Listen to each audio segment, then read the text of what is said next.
Hello, everyone. I guess I should start sharing the screen now.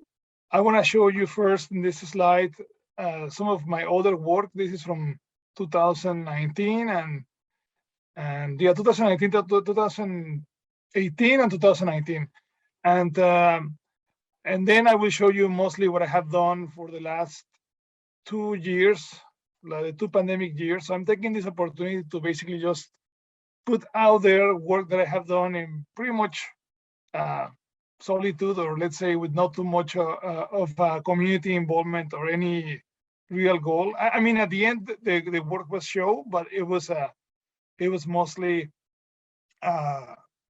driven and directed by the current reality of the pandemic. So that was kind of the origin. So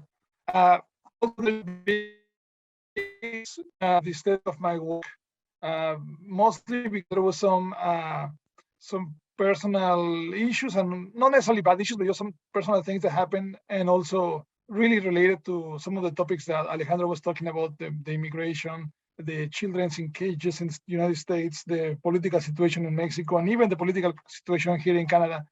I got this kind of a feeling where I just got tired. Literally, I was just really tired and really coming to a point where almost my work was based on suffering of other people, and then I was just taking my ideas from there, and it just came to the point where I was not able to deal with that, and it became really hard for me, because it was hard to redefine something. I have always thought that, but I still believe that art has a function in society.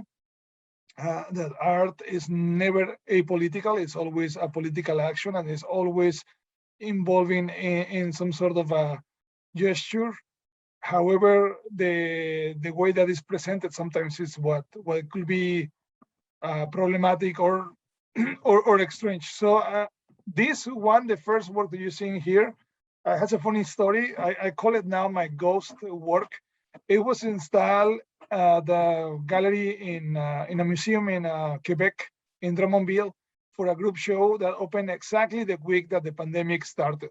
So the show was installed and everything, and I was ready to go out to have my ticket, and then the pandemic happened on a Wednesday morning, and the show was opening on that Friday. So I never had the chance to see the exhibition. I only saw pictures of the show, and it was installed by someone else. So anyway, so this is an older piece that I did in 2013, and then it was reinstalled that year on 2020.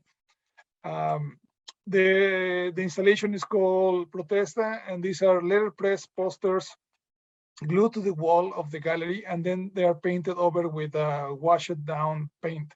So when you go to the space, it looks almost white, but then when you go closer, you can read the text. And all of this text, it's a text that I found through protest that happened in Mexico when a president was elected, and it was clear that there was a lot of corruption involved.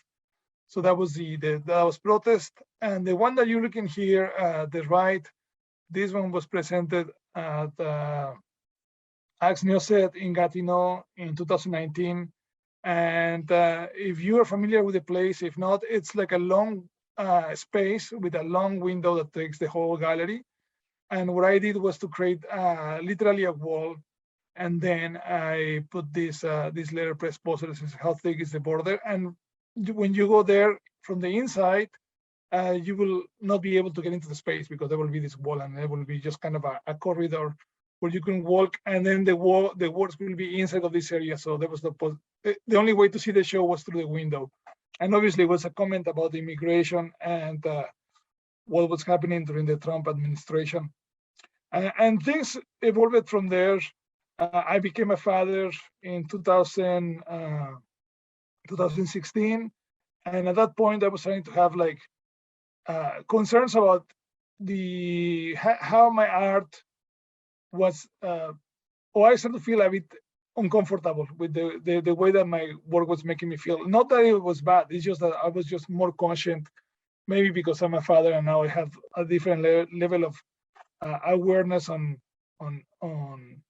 literally the other people, right? So that happened. So anyway, so the time passed, and I started to move. And I also was working mostly with black and white, a lot of monochrome, kind of a punk aesthetic. It kind of also kind of correlates with my age too. That I was working like that from the age of 20 something to mid 30s, 33, 34. Now I'm almost 40, so I think there was a switch there, and I started to become more quiet, but not necessarily as removing kind of this punk DIY aesthetic, but just try to evolve a little bit from there. So this is the last piece that I did for an exhibition at a group show that I was part in Ottawa with my friend Claudia and Marisa. It was called Manila Acapulco. Marisa is from the Philippines. Claudia is from Acapulco and Canada. She was born here, but her dad is from Acapulco, and myself. And we were trying to make this really soft connection between Mexico and the Philippines during the colonial times. But it was really loose. It was not really completely there. And I started to work. We were working to this project, and the pandemic hit. And my daughter wasn't going to school. She was here at home most of the time. My wife was working here at home. I'm a printmaker, so I need to have a studio. So I was working mostly at the School of Art where I teach. And then suddenly I was not able to go to the studio. So it got to a point where it was almost, I was getting really stressed about, well, what I will do, like the stores are closed, material is not easy to find. And one day, just by chance, I started to work with the Crayolas of my daughter, just by phone, just playing with her. And I started to use the Crayolas, and I realized that the Crayolas were working really well on wood, on MDF, and sorry, on not MDF, sorry, on pine and panels. And I have a bunch of panels that I got for another project that I never used, and they were in my basement. And I started to work in this stuff with not really having any idea. It just became like, okay, well, I have some time now because the school was open again, and I have an objective, so let's see what happens. So I started to go really loosely, and as it was evolving this thing, I started to add more and more stuff, and that's the piece that kind of came to the end of this I would say 6 months of production. So what you're looking at, it's basically it's one piece completely, but there are two parts of the piece. So the first part, it's the panels that you're looking at here. So for example, the yellow chair with black, these are two panels that like the ones you will get for painting, but then I joined them and they kind of became this chair. And then the panels here. So these ones were all independently, but then I was thinking I have to figure out to make this thing more interesting in terms of using the space. So then that's when the wood lines started to happen, and I was really interested in how to find a way to move the medium to a three-dimensional quality. That's one thing that I've been trying to do with my work for a long time, is to don't stay on the flat surface of the piece, right? Like how to find a way to make much malleable and more flexible the materials, and that's what I was trying to do with this stuff. And then I will explain the situation with the chairs in a minute, but I just want to start with this picture because it kind of shows where I am. I'm taking this opportunity almost as if I was having like an MFA crit where you're not just explaining what you do, but rather like you're looking for some help. So I hope that we can have a nice conversation after this. This is the other part of the pieces that I presented at that time. So what happened is that I had all of these panels. I didn't have any idea, and I was really short in supplies, and I have a deadline. So I have to work towards deadline and figure out what could I do. And that's what I find that it was really interesting for me, the pandemic, because over the whole problems that were happening through the pandemic, I have to become really resilient and really kind of a DIY auto-sufficient, not just for my work, but for basically living in the house 24/7 with a family, right? Like and then with the community. So there was a situation where, okay, the kids will come to the house one day because nobody can be at home all day with the kids. So we will share, take care with the family, with other families, right? So they will come to the house and we will take care of the kids, or then my daughter will go there, or we will have like dinner and invite the neighbors and have this kind of more community quality. And one aspect that I have tried to do with my work since the beginning is to stay really true to what I have access to. I find really annoying where when art starts to become overly complex and there's a lot of layers. I'm in that sense, I'm really believer of the DIY, self-sufficient, and kind of a simple aesthetic, really art povera kind of a aesthetic, if you want to. And I know that I'm part of, and the reason that I like this thing is part of the school of art done in Mexico in the 90s with Abraham Cruz Villegas and Gabriel Orozco, and all of this line of artists that really approach the process of that. So I'm aware of that. So I don't want to stay in the same kind of line, but I'm aware that the way that I appreciate materiality is based on this this kind of teaching. So what you're looking at, it's basically wood panels that are drawn with Crayolas. And then I start to use the layers as if I was doing printmaking almost. So I will cover the whole panel with one color, then I will cover the panel again with a different color. And Crayolas have this quality that they don't mix the inks, the color, sorry, not the inks, the color.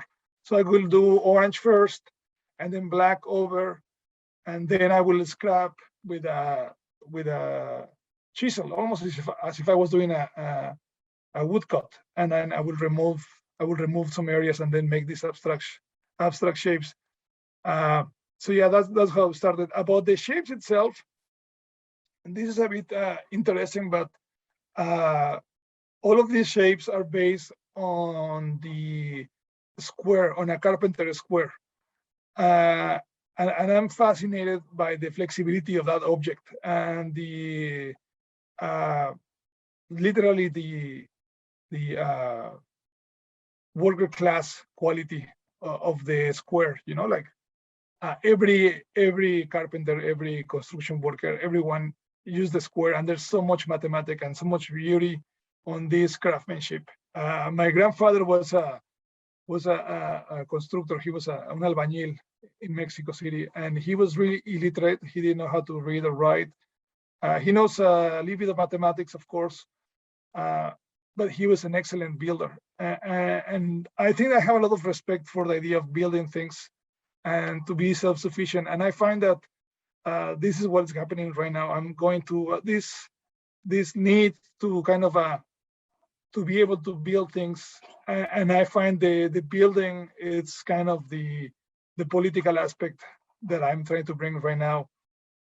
And for this, I really go to this quote that I read of well, it's the beginning of a book by Albert Camus, the French philosopher, that start, "What is a rebel?"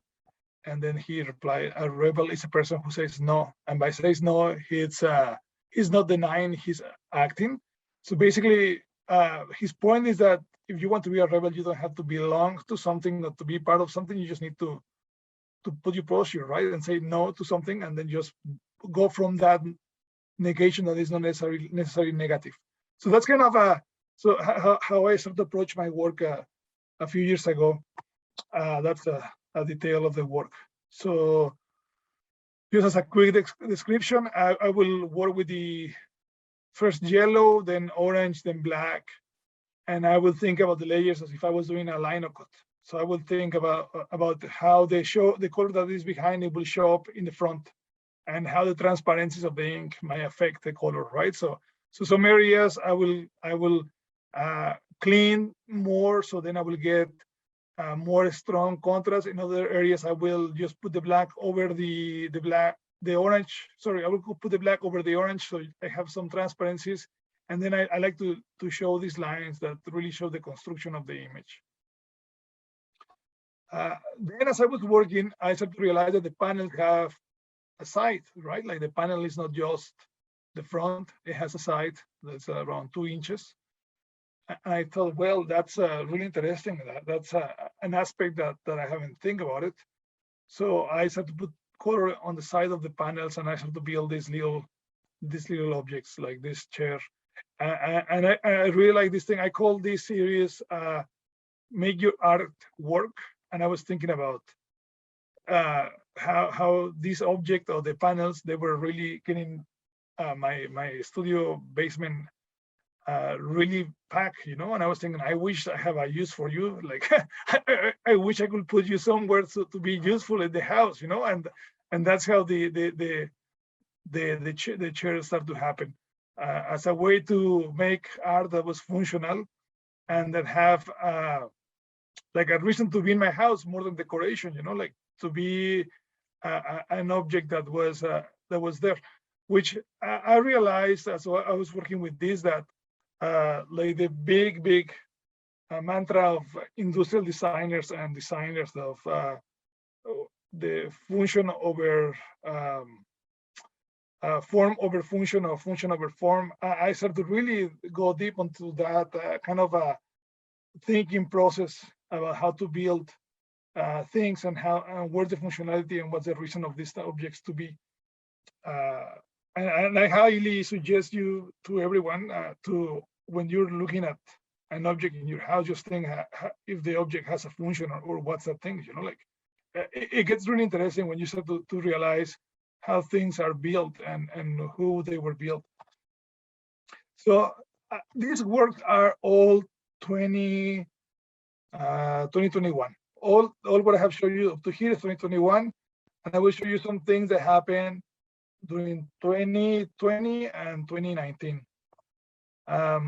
This one was done in 2019, 2020 at the beginning of the year. These ones were, it's a chair that I built with scraps of wood that I have. So one thing that I also like to do, and maybe that's more stubbornness than any other thing, is that I want to be able to build things with the stuff that I have. I'm not part of a woodworking studio. I work in my house. I have limited amount of tools, limited amount of training, and limitless amount of imagination. And I think that a lot of people in the so-called underdevelopment world success on that. You know, I think that there's so much imagination because there's a lot of need, but there's also a lot of creativity involved when you have to think about so many other options, so many other things that than just going to work. You know, like when life is a bit more hard. I'm not romanticizing that. I'm just saying that sometimes I find that my approach to building things is because I came from a country where there was not all the time was that perfect. In my case, personally, if we talk about my own background, I don't come from a necessarily overly wealthy family, neither from a poor family. I came from a really average Mexican family, and yes, there was a lot of DIY as I was growing up, and I really appreciate that. Another thing that I find interesting is that I came to Canada as an adult, so all my kind of a building process happened in Mexico, and it was just translated to here through basically the relation with my girlfriend and now my wife. That's how I kind of arrived here. So I think that's why sometimes I feel like my work moves in a different line to other Latin American artists, is because the immigration aspect was not as traumatic as to other people. And sometimes I find that's why I sort of became more aware that I cannot just talk about these heavy political issues, because I did not experience it, right? And that became a bit hard. Like, for example, what Alejandro was talking about, his immigration process. I cannot imagine how traumatic is that for a kid, and to then find the situation to belong to a place where you're obviously having some situation of some it's not that easy, right? In my case, that was not the situation. Like I was already ideologically, like going to what Noor was saying, I was ideologically built to be a Mexican. So I guess that's a bit of a difference, and maybe that's what I find sometimes the freedom to remove this and to concentrate on other more, I guess, plastic or more abstract ideas. But anyway, so this chair is built with scraps of wood. It's completely rudimentary, so I basically I don't have a plan. I just cut out wood and I start to ensemble them and just to figure out how the things are looking until they became something. And from there, what I realized is that they were looking like plates, like wood cut plates. So then I will de-ensemble the plate and then I will print it on wood. And this is the print on, it's printmaking ink on Stonehenge paper, and then the frame is a DIY frame too. So then the whole thing kind of became the piece, right? So it's a completely self-sufficient corner for your house. So you have a chair and a work and your frame and everything is built by myself. The story about the chairs and how I started to work on them, it's because just before COVID in 2000, no, actually a bit more than that, 2015, 2016, and this is a true story. My cat peed on my chair, and I had to throw my chair to the garbage. And then I started to look at other options, and they were really expensive and really ugly. And I thought, you know what, I will build a chair for myself, not knowing how hard it is to build a chair and not having any idea how it will be possible. So as I was working, I realized, okay, now this is definitely more hard than what I was imagining. So I started to look around, and by chance I found this information about an Italian designer called Enzo Mari. I didn't know who he was until then, but he really completely switched my mind in many ways. He's a complete revolutionary Italian designer that developed in the 1970s a whole series of furniture called Autoconstruction. And Autoconstruzione, it's a book that you could, at the time, you could call him and ask him to send you the plans to build your own furniture, and the furniture will be incredibly cheap. Now it's being corrupted by basically the arts in a way, and now they are highly expensive. And I saw an interview where he was a bit disappointed that he called it, his work was now fetish almost, like it had lost this idea that it was to be friendly, that will be friendly furniture for everyone, and everyone will be able to build it in their house with the simplest supplies and just going to a store and get the wood. So I really became amazed by this guy and his approach to design and construction, and the level of political awareness that he brings through the work, right? Like the idea that like a worker should be able to have a house, with a furniture that will last, that it will not be ugly, that will be functional, that will be affordable, and just over the top, you will build it. Like kind of like an IKEA, but an anarchist IKEA, not the IKEA that we know now.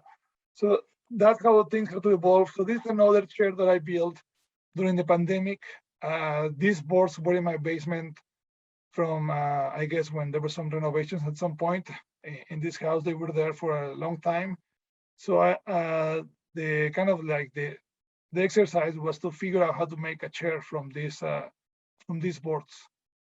Again, there's not too much design. There's only just the idea and some really basic measurements that I have that I use for my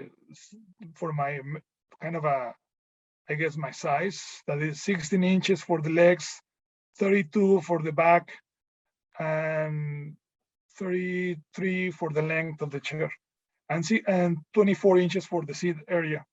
So that became kind of like my standard, and I just started to become really involved in building this chair. So I've been building chairs like this, I would say for like 3 years, and they have a really short life. They break after a few months or weeks even. I don't really mind about that. What I like is the exercise, the thinking exercise, and the capacity to transform materials. Yeah, I find that for me it's been something incredibly rich, because as a printmaker, I've been aware of the transformative quality of materials and how there's flexibility on them, and what it's also called plasticity. I'm not sure if you have here this terminology, but plasticity in the materials. And then to work on the same idea about interdimensionality, it's really enriching. I start to find why people are so keen on working, for example, in pottery. Like, it's so magic to go from a block of something to an actual object. So that's another chair. Then finally, COVID was a bit more friendly this year, and my residency in St. John's at the what's the name of this print studio? St. Michael's Print Studio was possible.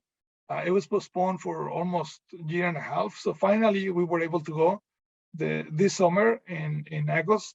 So when I was there, I did a bunch of prints, and keeping with my interest on kind of a DIY and recycling and things like that, I started to find that a lot of the paper that I was using to clean and to create some monoprints that I was making, they were developing these beautiful compositions, and they were having all these beautiful marks that I find really interesting.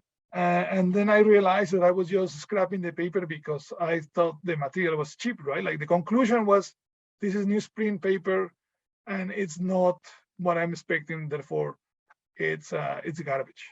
And I think that's a logic that many printmakers we have been ingrained in our brain, in our artistic appreciation and everything through art history and so on, that materials have values, and that sometimes something is art and sometimes something is not art, just based on the materiality and the technical quality.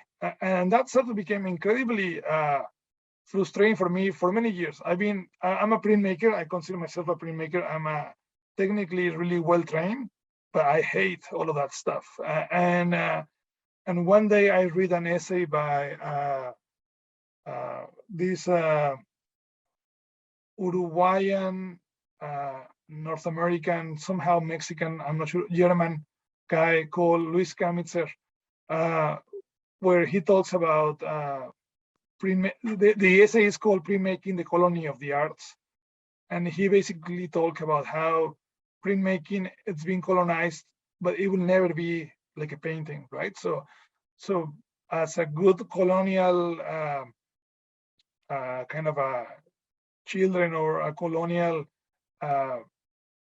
colonized person, you want to look like the colonizer, but you will never be the colonizer, right?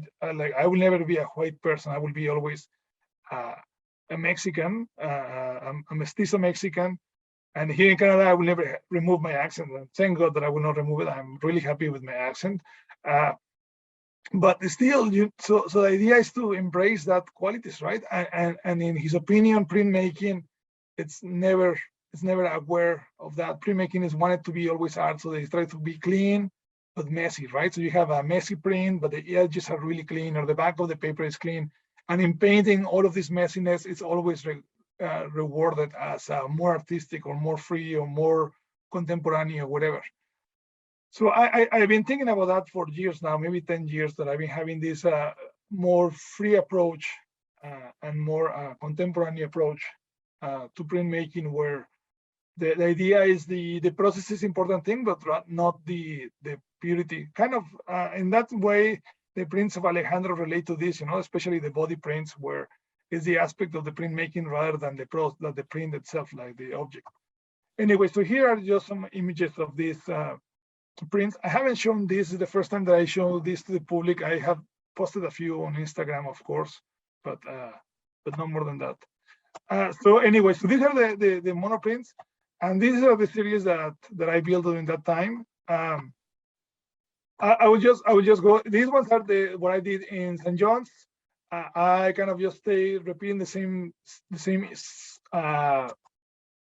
shape, and kind of like the idea was to do monoprints of the same object. So they're all different. There's no prints. These are all made with paper stencils and Shinkole, and they're just one of one, and they're really anything goes. Like I was just playing with the materials a lot. And finally, this 20. I did this one in St. John in Vancouver in a residency. That's where I kind of start this project. This is 2019.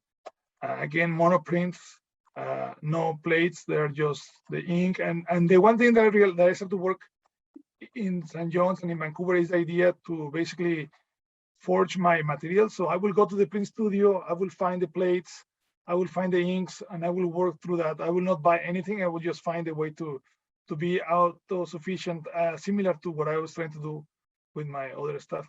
And that's another object, another chair with prints. That's what I've been doing recently. And just ultimately, I want to show this one because I think it's really cute. This one, I built the chair and my daughter painted. And that's one thing that I've been trying to do, is to incorporate the beauty of a children and the freedom and the anarchic aspect. Like there's no concern if it's good or bad. It's just what they want to do. I guess that's all. I will stop sharing the presentation now. Thank you so much, Guillermo, for walking us through your practice and allowing me to see like your whole range of works, from your political concerns to works that, invoke, architecture and elements of design and functionality. So some of the things, I guess, that came to me when you talked about, creating something that is self-sustaining, right? And that it's functional and that it's utilitarian and that doesn't decompose or degrade over time. I guess there's something very, of course, political about this, the DIY aspect, that you can exist outside of this, consumer culture that just creates things, and they're just created to, turn into waste and contribute to environmental degradation and labor extraction and so forth.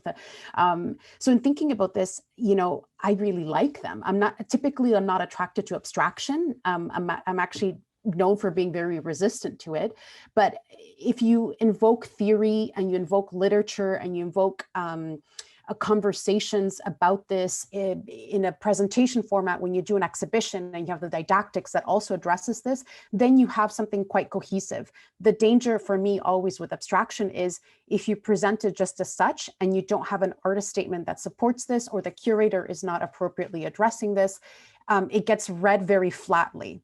So when you speak about it, I mean, you mentioned at the very beginning of the conversation that to you, all art is political, and I feel the same about it. I mean, there's a lot of people that don't feel that way about it. For me, good art is political or invites a political conversation that the audience member can determine for themselves where they stand or where they don't stand at all. So I really liked when you mentioned this Italian designer. I think that this conversation is actually quite needed when you look about the way that we depend on society, or the way that society wants us to depend on it for everything. How much do they own of us? It's getting to the point where, there's apps that can do my thinking for me. So, and we're losing this technical labor, this skill, this intimacy with material, knowledge as well, that may have been passed down from generations. I mean, it's being cut off, right? Because of the speed of our lives and so forth. So I think that these are really incredible conversations. And I did really like the work that dealt with Acapulco. And I think it's another collaborator of yours who is a Filipino or Filipina artist. Yeah. This is something that I think could also, if you invoke, research or histories of abstraction shared between these two spaces, you could have something quite, substantial. So the architectural aspects of it are very interesting. I want to engage with it. I want to see it from different angles, but you do need to support it with research material, and then you do have something that is, ready for an exhibition format. So I see the threads in your work. You're concerned with architecture, with space, with access, with all of these histories. And different kinds of art histories too, right? When you think about the preciousness of materials that it's a very Eurocentric way of looking at the world, right? Like the material has to be quite valuable, and then the artwork is valuable. And for me, it's quite the reverse. It's like the idea is the most important thing about the work, and not so much the material. Yeah, that's an interesting point, because I have the same feeling in terms of the abstraction. What I have to say about that is that I find that there has been this really Western view of abstraction, really, really heavy, where suddenly it has almost like for now at this point, almost like a negative connotation, right? Like it's like, okay, obviously it's going back to this really male 1960s abstraction. But during my kind of a personal research, as I was trying to figure out things for myself, I came to the work of the Stiche, or the Distill, that is this collective from the Netherlands, and in the manifesto they talk about the quality of universality through the abstraction, right? Yeah.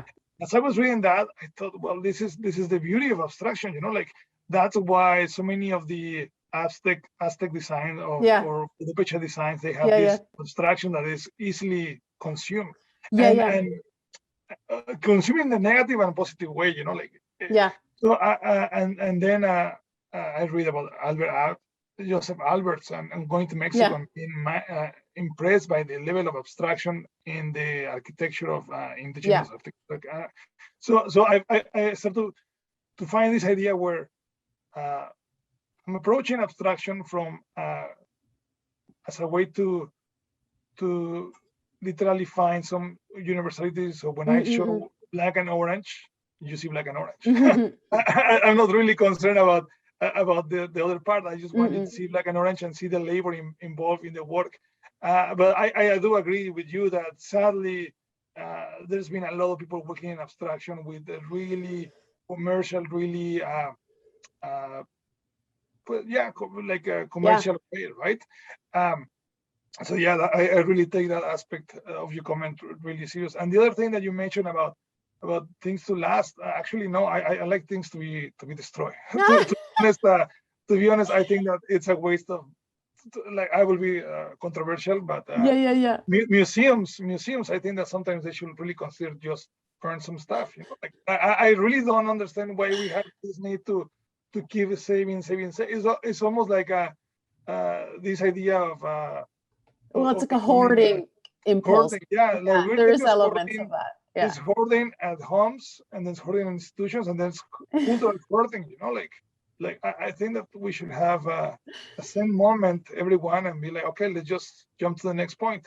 And maybe that's because I do consider myself more modernist in that sense. I do find there is more like some sort of lineal thing rather than the contemporary, more postmodern, where everything kind of just interlink.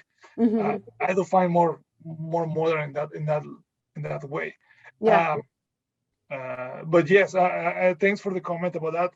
And the other thing is that if you went to my website and you see, I haven't really posted any of this on my website. My website is much more like when someone said to me once, didactic, in the sense that it's more about something, right? Like this one's about something. And I've been having a bit of a struggle with that. That's maybe why I haven't posted any of this work. I'm still not sure where I'm going. I'm just enjoying it, doing it, and I think that was one aspect that is important. Yeah, absolutely. Like the process making of it too. And then, these are works in the making, or works that talk about process and function and materiality. But I think, in you talking about, you're right, like the spatial knowledge that, Aztecs and Mayans had in Mexico and across the Americas, I think, it's something that you could also reference in your works. Like, what spatial knowledge is there that, Western art history has and design has dominated for so long, right? It has a monopoly in these narratives. So I think for those of us who are trained in the field, you have like a natural kind of like, hesitancy or almost representational fatigue, right? Because you've seen it so much, you're like, I don't want to see this any longer. But I think when you write about it, when you have an artist statement about it, when you convey this to a curator as well, then it opens up all of these other entry points for the artwork to exist in, you know, as like a, you know, as a home for these histories as well, not just a physical object in the space, but a physical object that, you know, is speaking about the politics of representation, of history, and of narratives that have been occluded for centuries, really. Yeah.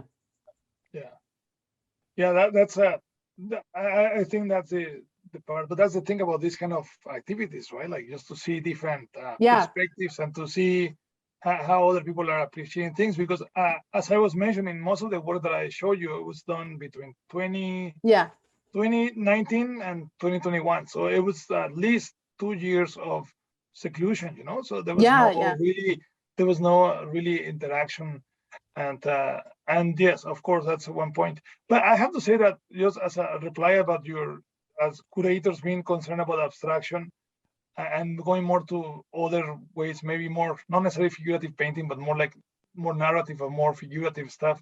I don't find that sometimes as a Latin American man living in Canada, I do find sometimes it goes to almost as an abusive way, and not necessarily that you're doing it like that, but sometimes it gets to the point where it's like, okay, Latin America is messed up, you know, like it's fucked up, so let's just make it look like that again. And it reduced a lot of the conversation, where there's so many more complexities in the reality. And I find sometimes that when, and I will be honest with you, I find that I got some success early on my career here in Canada because I was talking about these things, you know. And it was becoming, the perspectives of someone from Mexico who has seen this thing and whatever. But now I'm thinking about, there's other realities, right? These realities are also not necessarily dramatic. They can be also beautiful. Quite triumphant, you know, and like ancient and contemporary at the same time. So this is exactly when you mentioned, you know, design aspects and imagery and you know, architecture that we see in Mexico. Really, that's something that is definitely worth speaking about. And I mean, even for me, I trained in art history throughout all of my professional training, and it wasn't really something that we spoke about. You know, it's all of these art histories that are hidden, that are occluded, that are missed. It has a very Eurocentric perspective.